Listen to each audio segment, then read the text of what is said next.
World की number 1 English speaking class में आप सभी लोगों का स्वागत करता हूं। गौर से देखिएगा इस बुक को और बताइएगा कि अगर आपको भी इस तरीके की बुक लिखनी है और पब्लिश करनी है तो आपको पता होना चाहिए कि इस तरीके की बुक को लिखने के लिए और पब्लिश करने के लिए किन किन चीज़ों की जरूरत पड़ती है। जब आपको पता चल जाएगा कि भाई एक बुक को लिखने के लिए और पब्लिश करने के लिए किन किन चीज़ों की ज़रूरत पड़ती है, तब जाके आप उस बुक को आसानी से लिख भी पाएंगे और पब्लिश भी कर पाएंगे। क्यों? क्योंकि आपको पता है कि इसको लिखने के लिए और पब्लिश करने के लिए किनको किनको जानना पड़ता है और क्या क्या चीज़ें इसके लिए चाहिए। ठीक उसी प्रकार से ये फॉर्मूला इंग्लिश के ऊपर भी लागू होता है कि अगर आप भी चाहते हैं इंग्लिश बोलना तो आपको भी पता होना चाहिए कि इंग्लिश बोलने के लिए किन किन चीज़ों की ज़रूरत पड़ती है। और इंग्लिश बोलने के लिए सिर्फ 3 चीज़ों की ज़रूरत पड़ती है जिसका नाम है 3S फॉर्मूला।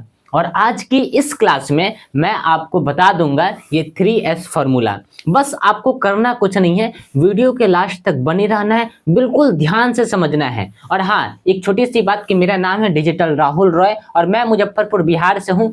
आप अगर इस वीडियो को देख रहे हैं तो जरूर बताइएगा कि आप कहाँ से हैं कमेंट सेक्शन में। चलिए इस वीडियो को शुरू करते हैं 3S फॉर्मूले के साथ में। आपका ध्यान कहाँ है? आपका टीचर यहाँ है, अब पूरा फोकस मेरे ऊपर रखिएगा। चलिए सबसे पहले हम लोग क्या करते हैं, इस 3S फॉर्मूले को 3 भागों में डिवाइड करते हैं। ठीक है, जैसे हमने यहाँ पे बोला, ठीक है, हम क्या करते हैं, यहाँ पे सबसे पहले 1 और यहाँ पे इसको 2 और बीच में एक आ गया 3, यानी 1 2 3, यानी कि 3S को हम लोग 3 भागों में सबसे पहले लिखते हैं। फर्स्ट S, सेकंड S और थर्ड S। अब समझते हैं कि पहले वाले S में क्या है, दूसरे वाले S में क्या है और तीसरे वाले S में क्या है। तो सबसे पहले वाले S को हम लोग देंगे नाम क्या, सेंटेंस का। अब आप लोग बोलेंगे सर सेंटेंस तो हमको पता है। नहीं मेरे दोस्त, जो आपको पता है वो तो मैं आपको बिल्कुल बताने वाला नहीं हूँ, जो आपको नहीं पता है वो मैं आपको बताने वाला हूँ। और आप क्या गलती करते हैं इंग्लिश को सीखते समय, इंग्लिश को बोलते समय, वो गलती मैं आपको बताने वाला हूँ जिसको आप सुधार के अंग्रेजी बोल पाएंगे। ठीक है, सबसे पहले यहाँ पे ध्यान दीजिएगा कि जब भी हम हिंदी बोलते हैं, जब भी हम हिंदी बोलते हैं, हम लोग हिंदी भाषी हैं, तो जब भी हम हिंदी बोलते हैं ना, तो उसमें हम लोग बोलते कुछ और है और जब हम उसको ट्रांसलेट करते हैं इंग्लिश में, यानी कि जब भी हम इंग्लिश बोलते हैं तो हम उस समय कुछ और करते हैं, यानी कि हो कुछ और जाता है। तो अब यहाँ पे कौन सा जो है हम लोग से सबसे बड़ा गलती होता है जिसको मैंने सुधारा, अब आप कैसे सुधारेंगे सो समझिए। तो जब भी हम हिंदी बोलते हैं तो एक काम करिए, यहाँ पे सबसे पहले हिंदी लिखते हैं, ठीक है, ताकि आपको और भी आसानी से समझ में आए। तो जब भी हम कोई हिंदी सेंटेंस बोलते हैं ना, तो उसमें सबसे पहले हम लोग सब्जेक्ट को लाते हैं, यानी कि सबसे पहले सेंटेंस जब भी हम हिंदी बोलते हैं ना, तो उसमें सबसे पहले हम एक सब्जेक्ट को लेके आते हैं। फिर उसके बाद हम लोग क्या करते हैं, उसमें ऑब्जेक्ट को लेके आते हैं और फिर उसके बाद जो है लास्ट में हम लोग वर्ब को बोलते हैं। यानी कि सबसे पहले जब भी हम कोई हिंदी का सेंटेंस बोलेंगे ना, तो उसमें सबसे पहले सब्जेक्ट आता है, ऑब्जेक्ट आता है और लास्ट में आपका वर्ब आता है। जस्ट एग्जांपल मैं आपको एक सेंटेंस लिख के भी दिखा देता हूं। चलिए, हमने यहाँ पे एक आसान सा सेंटेंस लिखा कि राम आम खाता है। ठीक है, राम आम खाता है, ये बचपन से हम लोग पढ़ते आ रहे हैं और गलती यहीं पे होती है। अब इसको समझने के लिए हम लोग एक और काम करते हैं कि जिस तरीके से जब भी हम हिंदी बोलते हैं तो उस हिंदी में सबसे पहले कौन आता है, सब्जेक्ट आता है, फिर उसके बाद ऑब्जेक्ट आता है और देन आफ्टर लास्ट में क्या आता है, वर्ब आता है। ठीक है, अब यहाँ पे जब भी हम लोग क्या करते हैं, ठीक है, इसको यहाँ पे समझ भी लीजिए। सबसे पहले क्या आया, सब्जेक्ट है, आपका राम क्या है, सब्जेक्ट है, ऑब्जेक्ट क्या है, आम है, और खाता है ये क्या है, वर्ब है। चलिए हम लोग सही बोल रहे हैं, राम आम खाता है, सब्जेक्ट ऑब्जेक्ट वर्ब। लेकिन जब भी हम इसी सेंटेंस को इंग्लिश में बोलेंगे ना, तो हम लोगों से सबसे बड़ी गलती क्या होती है सो समझिए कि हम लोग बोलते तो इस तरीके से हैं, लेकिन होता क्या है जब भी हम इंग्लिश बोलते हैं ना, अब जब भी हम इंग्लिश बोलेंगे तो इसमें सबसे पहले क्या आएगा, सब्जेक्ट ही आएगा। जैसे हिंदी में सब्जेक्ट आया, ठीक उसी प्रकार से इंग्लिश में भी सब्जेक्ट आएगा। लेकिन अब सबसे बड़ा ब्लंडर जो है यहाँ पे होगा कि भाई यहाँ पे ऑब्जेक्ट आया बट अंग्रेजी के सेंटेंस में यहाँ पे वर्ब आ गया और यही ऑब्जेक्ट अब यहाँ पे आपको लास्ट में आ गया। तो हम बोलते तो इस तरीके से हैं और होता इस तरीके से है, समझ में आ रहा है? यानी कि हम बोलते इस तरीके से और चाहते इस तरीके से, तो होगा कैसे भाई, यहीं पे सबसे बड़ी दिक्कत आ गई। अब आप क्या करिए, एक काम करिए, इसी को यानी कि ये जो हिंदी का सेंटेंस है इसको इंग्लिश में लिख के देख लीजिए क्या ये काम करता है कि नहीं। तो हमने यहाँ पे लिखा राम सब्जेक्ट है, अब यहाँ पे आपने बोला कि राम सब्जेक्ट, अब यहाँ पे क्या आएगा, वर्ब आएगा, तो हमने बोला इट्स ठीक है, Ram Yeats a mango, Ram Yeats a mango. तो अब यहाँ पे देखिए ये सब्जेक्ट है, ये आपका वर्ब है और मैंगो आपका ऑब्जेक्ट है। भाई बात तो सही है, हम लोग बोलते इस तरीके से है और जब हम ट्रांसलेट करते हैं तो ये हो तो जाता है इस तरीके से, यानी कि बिल्कुल अपोजिट हो जाता है। तो यहाँ पे सबसे बड़ी गलती हम लोगों से यही हो रही है कि हम बोलते तो ऐसा है और हो जाता है ऐसा, यानी कि बोलते हैं ऐसा और चाहते हैं ऐसा। ठीक है, तो अब यहाँ पे हमको क्या ऐसा करना है जो हम यहाँ से अपने आप को इम्प्रूव कर सके और इंग्लिश सीखने में जो हमको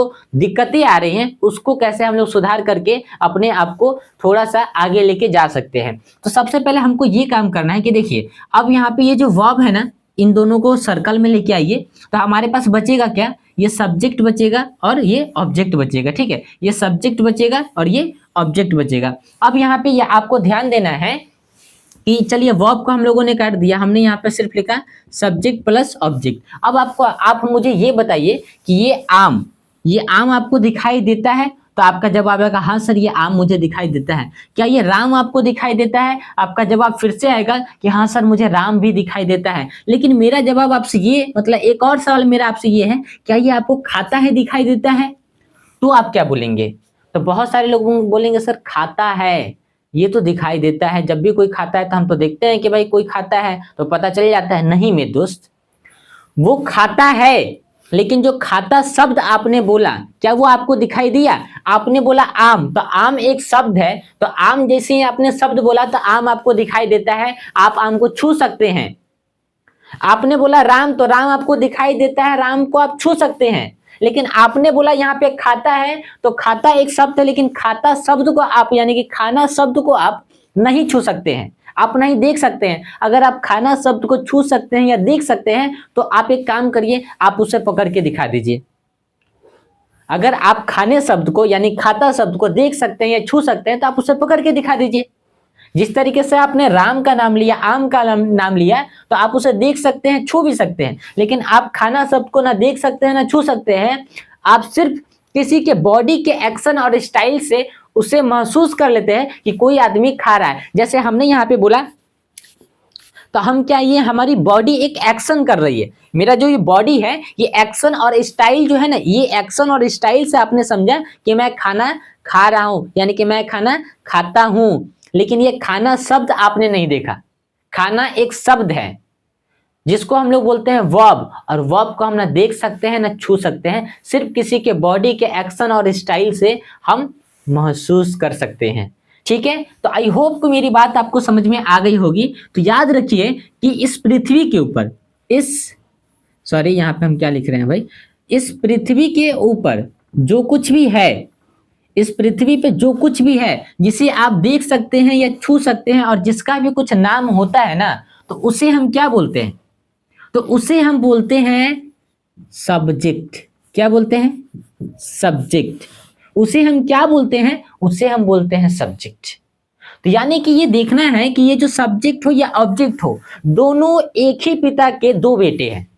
सब्जेक्ट हो या ऑब्जेक्ट हो, दोनों एक ही पिता के क्या है? दो बेटे हैं। यानी कि सब्जेक्ट और ऑब्जेक्ट आपस में भाई है, ये बड़ा भाई है और ये छोटा भाई है, दोनों में कोई अंतर नहीं है। ये मैं आज आपको बता देने वाला हूं। तो आज के बाद से भूल जाइएगा कि सब्जेक्ट अलग होता है और वर्ब अलग होता है, सॉरी ऑब्जेक्ट अलग होता है, दोनों एक ही होता है। क्या आम कभी सब्जेक्ट नहीं बन सकता है? बन सकता है मेरे दोस्त। आम को आप देख सकते हैं तो आम भी एक सब्जेक्ट है, आम भी एक नाउन है और राम भी एक नाउन है। तो राम अगर सब्जेक्ट बन सकता है तो आम भी सब्जेक्ट बन सकता है। आम मीठा होता है, आम बड़ा अच्छा होता है, बना ना सेंटेंस। और इसमें सब्जेक्ट कौन है? इसमें आम ही सब्जेक्ट है मेरे दोस्त। राम एक अच्छा लड़का है तो राम सब्जेक्ट है। आम अच्छा होता है, आम मीठा होता है तो आम सब्जेक्ट है। आम फलों का राजा होता है तो आम सब्जेक्ट है।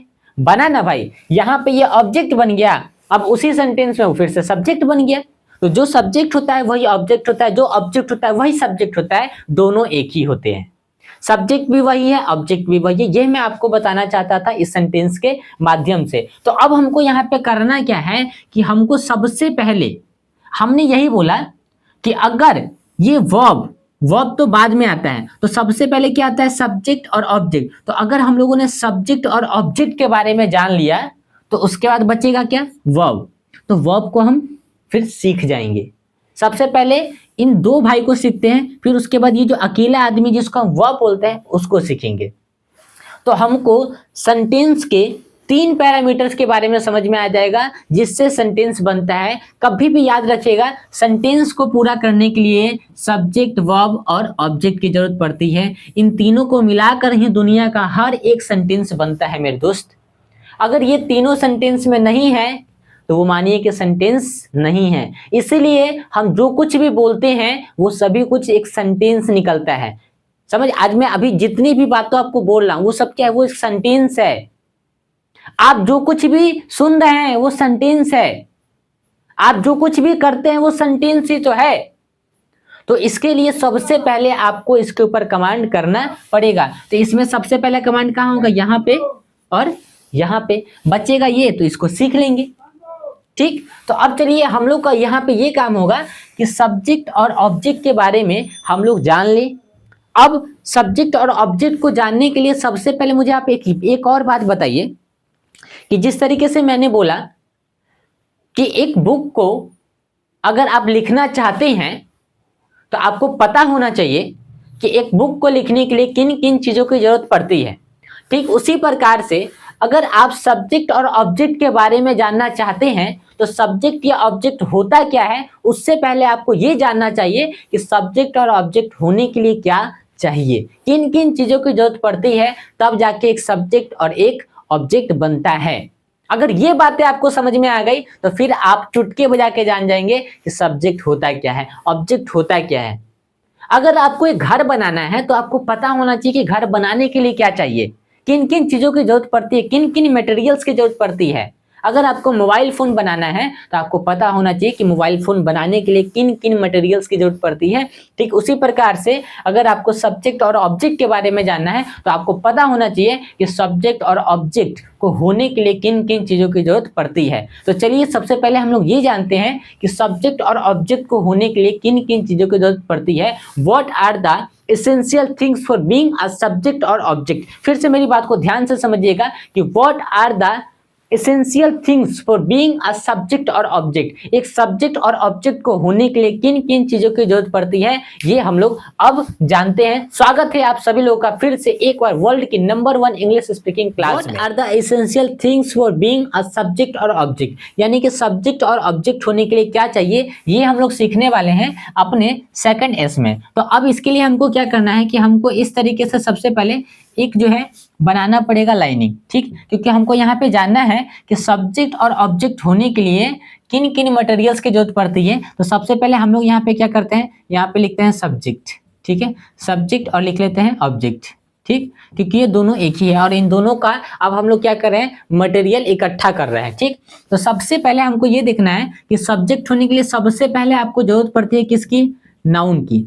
अब आप लोग बोलेंगे सर नाउन तो हमको पता है, नाउन के बारे में समझाइएगा नहीं। ठीक है, अच्छी बात है, आप लोगों ने पढ़ा होगा कि a noun is the name of person, animal और थिंग। ठीक है, नहीं, सिंपल से एक लाइन में इसको खत्म करिए। इस पृथ्वी के ऊपर जो कुछ भी हमको दिखाई देता है, ठीक है, वो सब कुछ क्या है, नाउन है। जिसे हम देख सकते हैं और छू सकते हैं वो सब कुछ क्या है, नाउन है। यानी कि इस पृथ्वी पे जो कुछ भी एग्जिस्ट करता है वो सब कुछ नाउन है।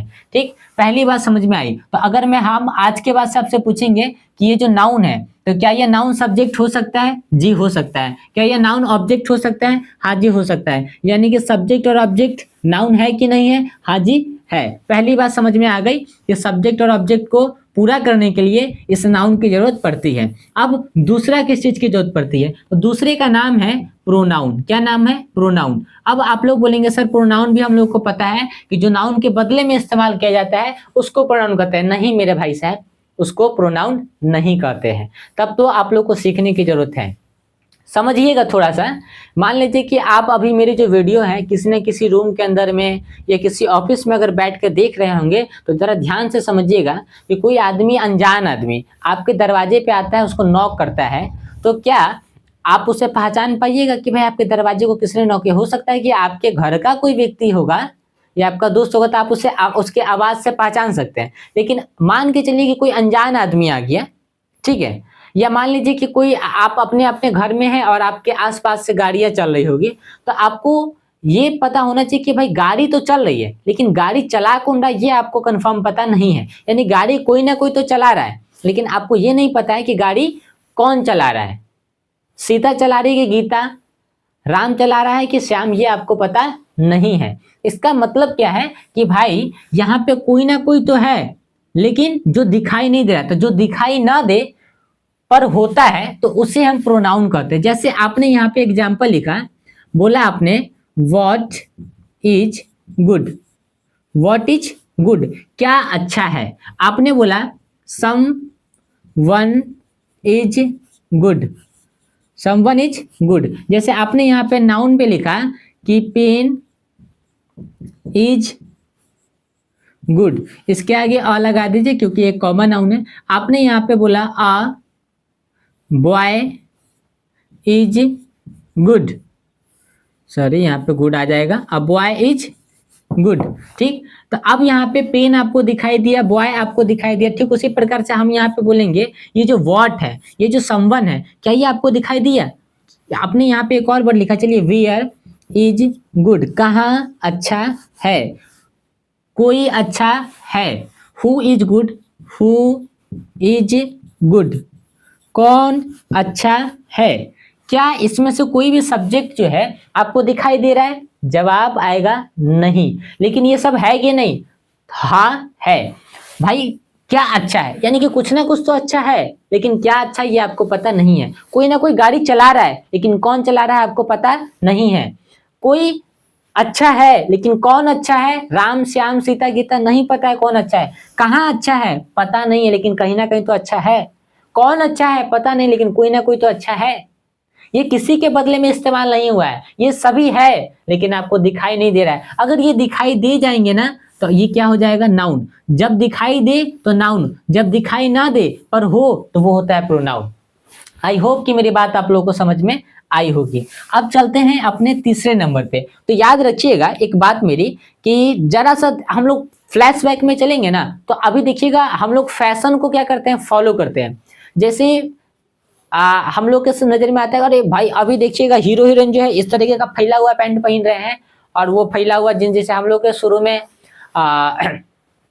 पापा जी दादाजी लोग जो, जैसे पापा जी लोग जो पहनते थे, दिखते हो जाएगा इतना इतना को प्रकार को फैला हुआ पैंट हम लोग पहनते थे आज से 10 साल पहले। ठीक उसी प्रकार से आप देखिएगा हीरो हीरोइन लोगों ने पहनना शुरू कर दिया। तो जैसे जैसे हीरो हीरोइन जो है फैशन को, आप पुराने फैशन को न्यू फैशन में कन्वर्ट कर रहे हैं, तो हम लोग की जो जनरेशन है वो लोग भी देख, अरे भाई उन लोगों ने इस तरीके से पहना, हम लोग भी उसको फॉलो करना शुरू कर देते हैं। तो होता क्या है कि हम लोग उनकी तरह दिखने की कोशिश करते हैं उनको देख के। ठीक है, बहुत सारे लोग को देखते हुए कि बोलते हैं कि आप लोग समझते होइएगा इस बात को, लोग बोलते हैं कि ये क्रीम लगाओगे गोरे हो जाओगे, इस बाइक पे चढ़ोगे आपकी शाइन बढ़ जाएगी, शान बढ़ जाएगी। तो क्या उस बाइक पे चढ़ने से आपकी शान बढ़ती है? नहीं। आप उस बाइक पे इसलिए चढ़ते हैं कि आपको ऐसा लगता है कि आपकी शान बढ़ जाएगी, आप उसकी तरह दिखना शुरू कर देंगे। आप क्रीम जो है उसलिए लगाना शुरू करते हैं कि आपको लगता है कि अरे भाई वो लगा के गोरी हो रही तो हम भी गोरी हुए तो हम भी उसकी तरह दिखेंगे। यानी कि आप क्या करते हैं? हमेशा किसी के समान दिखने की कोशिश करते हैं। ठीक उसी प्रकार से यहाँ पे एक वर्ड का नाम हम लिखेंगे, नाउन इक्विवेलेंट। क्या लिखेंगे? Noun equivalent. नाउन इक्विवेलेंट, इसका मतलब क्या है कि ये नाउन होता नहीं है, सिर्फ नाउन के समान दिखने की कोशिश करता है। तो अब नाउन के समान कौन कौन दिखने की कोशिश करता है? तो इसके लिए आपको देखना है कि नाउन के समान दिखने की जो कोशिश करता है, जिसका नाम है जेरंड। ठीक है, तो जेरंड की पहचान क्या होती है? जेरंड की पहचान होती है V1 + ING। आपको पहचान भी समझ में आ गया। एक और भाग इसमें है जिसका नाम है इन्फिनिटिव्स। इन्फिनिटिव्स, ठीक है, ये भी आपको नाउन की तरह दिखने की कोशिश करता है। इसकी पहचान क्या है? 2 + V1। क्या है? 2 + V1। जैसे आपने बोला यहाँ पे एक आपने सेंटेंस लिखा, चलिए हम यहाँ पे आपको एक सेंटेंस लिख के दिखा देते हैं। आपने बोला यहाँ पे वॉक, क्या बोला? वॉक। तो वॉक आपका V1 है, आपने इसमें ING लगा दिया, क्या हो गया? वॉकिंग। आपने यहाँ पे गुड लगाया तो हमने यहाँ पे चलिए गुड लगा दिया, वॉकिंग इज गुड, टहलना अच्छा है। लेकिन यहाँ पे ये जो वॉकिंग आया, तो क्या ये अभी ये एक आपका नाउन है कि नहीं है? तो हाँ, अभी ये सब्जेक्ट है कि नहीं? तो है। लेकिन ये नाउन या सब्जेक्ट कैसे? ये तो एक वर्ब ही है ना, आई एम वॉकिंग, मैं टहल रहा हूँ। तो टहलना तो एक काम है। लेकिन एक बात बताइए, जब आप टहलते हैं तो क्या टहलने के समय आपको वो टहलना शब्द दिखाई देता है? तो जवाब आएगा नहीं। आपको पैर दिखाई देते हैं, पैर का मूवमेंट दिखाई देता है, बॉडी का एक्शन दिखाई देता है, जिससे आप ये महसूस करते हैं कि कोई टहल रहा है। तो टहलना एक वर्ब भी है, लेकिन अगर मैं आपको कहूं कि टहलना एक नाउन भी है, तो टहलना शब्द आपको दिखाई नहीं दे रहा है, लेकिन आप ये बोल सकते हैं कि टहलना एक नाउन है। तो कौन सा नाउन है? तो टहलना एक अब्स्ट्रैक्ट नाउन है। क्या है? अब्स्ट्रैक्ट नाउन है। अब्स्ट्रैक्ट नाउन, अब्स्ट्रैक्ट नाउन किसे कहते हैं? जिसे हम देख या छू नहीं सकते हैं, सिर्फ महसूस करते हैं, तो उसे हम क्या बोलते हैं? Abstract noun. ठीक, तो टहलना एक वर्ब भी है, टहलना एक अब्स्ट्रैक्ट नाउन भी है, लेकिन यहाँ पे आपको देखना है कि जो टहलना एक जेरंड है। जेरंड मतलब टहलना जो है असल मायने में देखा जाए तो एक वर्ब है, लेकिन अभी इसका काम क्या है? ये एज ए सब्जेक्ट के रूप में, एज ए एक नाउन के रूप में है, यानी कि ये है तो वर्ब, लेकिन ये कोशिश क्या कर रहा है? ये कोशिश कर रहा है नाउन की तरह दिखने की, ये कोशिश कर रहा है सब्जेक्ट की तरह दिखने की, लेकिन है क्या? ये नाउन इक्विवेलेंट, जो नाउन होता नहीं है, सिर्फ नाउन के समान दिखने की कोशिश करता है, तो उसे हम बोलते हैं जेरंड। समझ में आ गया? अब सेम चीज यहाँ पे वही सेंटेंस हो जाएगा। अगर आप इसको इन्फिनेटिव के ऊपर बनाने की कोशिश करिएगा तो आप बोलेंगे टू वॉक। क्या बोलेंगे? To walk is good. To walk is good, टहलना अच्छा है। तो यहाँ पे ये जो इन्फिनेटिव से ये क्या है? ये नाउन के समान दिखने की कोशिश कर रहा है। इन्फिनेटिव क्या है? नाउन के समान दिखने की कोशिश करता है। जेरंड क्या है? नाउन के समान दिखने की कोशिश करता है। तो ये आपने अभी एक मटेरियल बना के तैयार किया, किसके लिए? सब्जेक्ट और ऑब्जेक्ट के लिए। यानी कि सब्जेक्ट और ऑब्जेक्ट को होने के लिए इतने सारे मटेरियल की जरूरत पड़ती है। किसकी जरूरत पड़ती है? नाउन, प्रोनाउन, नाउन इक्विवेलेंट, और नाउन इक्विवेलेंट में क्या आता है? जेरंड और इन्फिनेटिव्स। ये सभी कुछ क्या है? ये सभी कुछ सब्जेक्ट और ऑब्जेक्ट के भाग है। तो आज के बाद से अगर आपको नाउन दिखाई दे, बोलिएगा सब्जेक्ट है। अगर आज के बाद से आपको प्रोनाउन दिखाई दे, बोलिएगा सब्जेक्ट है। नाउन इक्विवेलेंट यानी कि जेरंड और इन्फिनेटिव दिखाई दे, तो बोलिएगा सब्जेक्ट है। जो सब्जेक्ट है वही क्या है? ऑब्जेक्ट है। नाउन सब्जेक्ट हो सकता है, हाँ जी हो सकता है। ऑब्जेक्ट हो सकता है, हो सकता है। नाउन आपका, प्रोनाउन आपका सब्जेक्ट हो सकता है, हो सकता है। ऑब्जेक्ट हो सकता है, हो सकता है। नाउन इक्विवेलेंट सब्जेक्ट हो सकता है, हो सकता है। ऑब्जेक्ट हो सकता है, हो सकता है। जेरंड हो सकता है, इन्फिनेटिव हो सकता है। ये सभी कुछ मटेरियल आपने तैयार किया किसमें? सेकेंड एस में। वीडियो शायद बड़ी हो गई होगी, तो अभी क्या करते हैं, इस वीडियो को यहीं पे एंड करेंगे, और जो हमारा तीसरा एस बच गया है, जो हमारा मेन भाग है, वो हम लोग इसकी अगली वाली वीडियो में आप लोग को बताएंगे। बट आप लोग का होमवर्क क्या है कि आप लोग इसको अच्छे से कॉपी में लिखिएगा, ठीक है? और कॉपी में लिखने के बाद आप लोग को कमेंट में बताना है सबसे पहले कि आप लोग मेरी वीडियो को कहाँ से देख रहे हैं, साथ में ये वीडियो आपको कितनी यूजफुल लगी, आपने इससे पहले जो है आप किस तरीके से अंग्रेजी सीख रहे थे, और इस वीडियो को देखने के बाद आपको क्या समझ में आया, क्या इंप्रूवमेंट आया, वो भी आप लोग एक बार जरूर बताइए, जिससे मुझे समझ में आएगा कि मुझे अगली वीडियो जो है आपको जो हमारा जो तीसरा ऐसे उसमें और क्या चीज़ जो है हम आपको उस हिसाब से पढ़ा सके, ताकि आपको और मदद मिल सके। चलिए हम लोग मिलते हैं अपनी इस यानी कि 3S फॉर्मूला के थर्ड वाले एस में, ठीक है?